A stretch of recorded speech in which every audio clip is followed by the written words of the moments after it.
ایک صاحب میرے سامنے سے گزرے، کونی پھٹی ہوئی تھی، خون رس رہا تھا. میں نے ان کو دیکھا تو پہچان لیا. میں نے ان کو آواز دے کر کے کہا رشید چچا خیریت تو ہے، کیا بات ہے، آپ کی کوہنی سے خون رس رہا ہے؟ انہوں نے جو جواب دیا اس جواب نے میرے پیروں تلے سے زمین کھسکا دی. انہوں نے کہا کچھ نہیں مفتی صاحب، بیٹے نے ڈھکیل دیا، گر گیا ہے، خون نکل رہا ہے.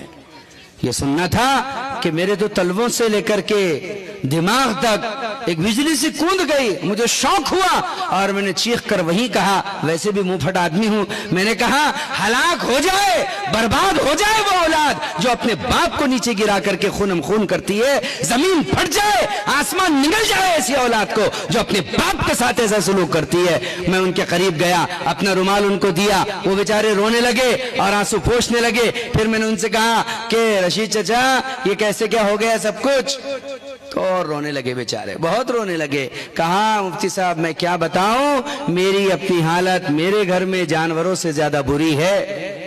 کہا جیسے جانوروں کے سامنے کھانا منڈ دیا جاتا ہے، میرے سامنے بھی ویسے کھانا منڈ دیا جاتا ہے. پسند آیا تو کھا لو ورنہ اپنی راہ لو. نمک مرچی کے کمی زیادتی کا بولنے کا اختیار نہیں ہے. میں نے کہا آپ کی بیوی کا کیا حال ہے، کیا وہ بھی ایسی ہے؟ کہا بیوی کا تو یہ حال ہے کہ بچے جدھر بیوی ادھر. کہا میں شہر میں دیہات سے آیا تھا، کچھ نہیں تھا، کٹلا چلاتا تھا. میں نے خون پسینہ ایک کر کے سر کا پسینہ ایڑیوں میں لا کر کے ایک ٹکڑا زمین کا خریدا، تینوں کا گھر بنایا.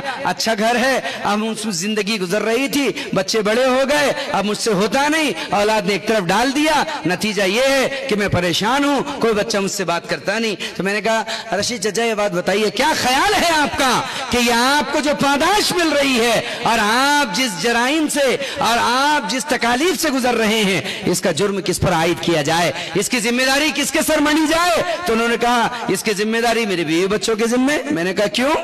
کہا وہ ظالم ہے، میں مظلوم ہوں. کہا نہیں، اگر اس کا کوئی مجرم ہے تو وہ آپ ہے. بولے میں کیوں؟ میں نے کہا میں آپ سے ایک سوال کرتا ہوں. سوال یہ ہے، یہ بات بتائیے کہ آپ نے کبھی نماز پڑھی ہے؟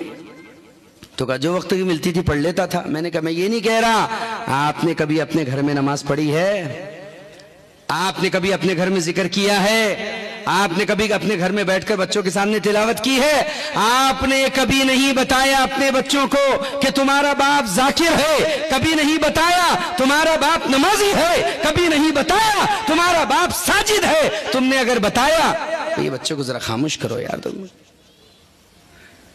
تم نے کبھی نہیں بتایا کہ تمہارا باپ ایک نیک انسان ہے، تمہارا باپ مطیع ہے اور شریعت کا پابند ہے. تم نے اپنے آپ کو کیا بتایا؟ صبح سے شام تک محنت کرنے والا، مشین کی طرح کما کر لانے والا.